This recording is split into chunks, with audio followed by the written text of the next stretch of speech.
So tell me about some of the projects you've worked on as an engineer-producer.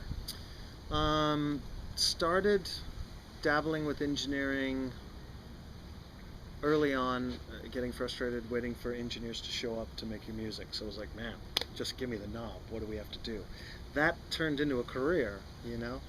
And the first break that I had that really kind of set the template for being able to do it legitimately and have people back you financially and let you do a job like that was the Paul Rogers record that I made. I was signed onto that record, and it was a tribute to Muddy Waters, the blues artist. Paul Rogers did it in his own way with interesting arrangements.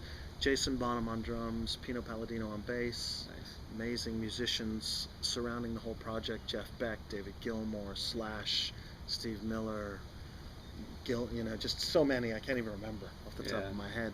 Cool. So that record was done in 1993, I think it was. And Grammy nominated record. We lost that year to Buddy Guy, who played on our record, which was, I was happy for him, but I was also like, what a drag. We just lost.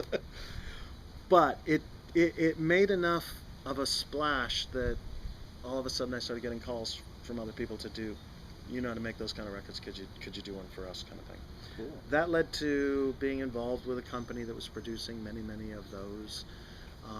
And I did, tributes to Jeff Beck, Ace Frehley, Queen, Queen 2, Aerosmith 2, just so many that I've forgotten now, but I've probably covered just about every artist there is there.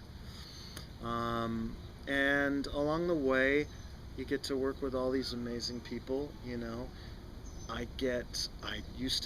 business has changed since I was doing those, but I used to have carte blanche and be able to call anyone I wanted and have the funds to make the phone call work, so to speak, And so my wish list was huge. And over the period of 12 years or whatever it was making those records, 10 years, I worked with probably about, 100 of my favorite people on planet Earth who I ever wanted to do something with. So for that I was grateful to be able to make those records.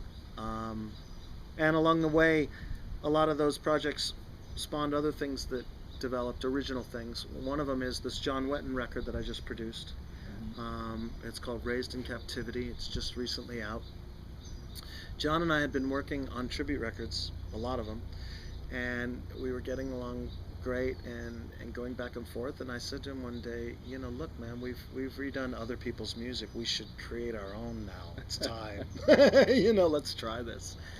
And he took the leap of faith, and his new record, he said, I want Billy to produce it. Let's go for it. Cool. So he actually flew here, to LA. He stayed around the corner from us here, and we worked for 30 days straight in my studio inside there.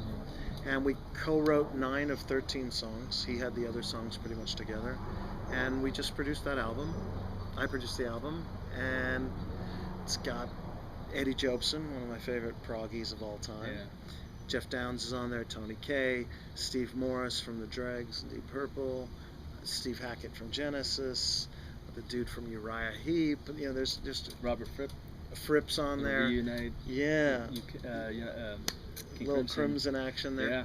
So, it's kind of like a progger's fantasy come true to be able yeah. to sit in that environment and make something like that, especially with John Wetton, who turns out to be, they say don't meet your heroes because you'll be disappointed kind of thing, Right.